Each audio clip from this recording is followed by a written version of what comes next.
let me just say a little bit about Tony. So we go back a long way, and he's right. I mean, when I first met Tony, what I liked about Tony was his in-depthness of the things he talked about. He wasn't just surface. It was talking about the mental part of the game, visual, all that stuff that we really hadn't been exposed to as players.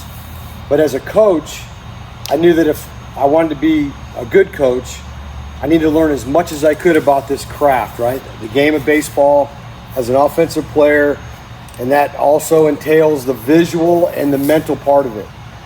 Because how many times do we hear like baseball at the highest level is more mental than physical? And that's true, okay? And even in the minor leagues, I had like a sliding scale that I thought about. When you're at the lower levels, it's more about mechanics, okay? And the mental part was up here. So it was more about teaching mechanics.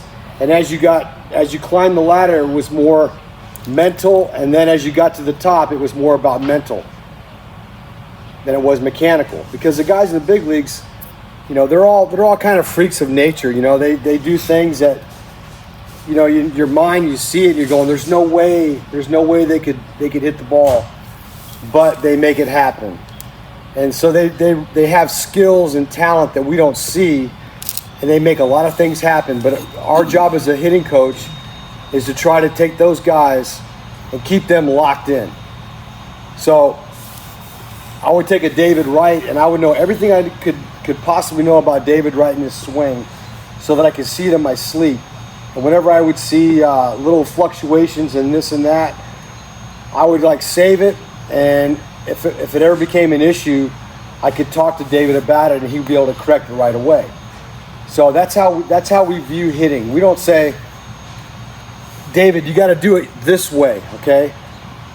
That's not the way I learned. I didn't learn it in that regard, because for me to tell David Wright he has to take a swing this certain way, to me, I was doing him a disservice.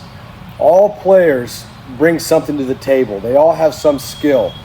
So as a professional hitting coach, major league hitting coach, you want to try to find that skill and you want to try to build on it. Now, over the years, since back when I met Tony, you know, video was coming in. He was one of the first guys that used video to teach and started using high-speed video. So now all of a sudden we can unlock and see a lot of things that happen in a swing that you can't see with the naked eye. It happens too quickly.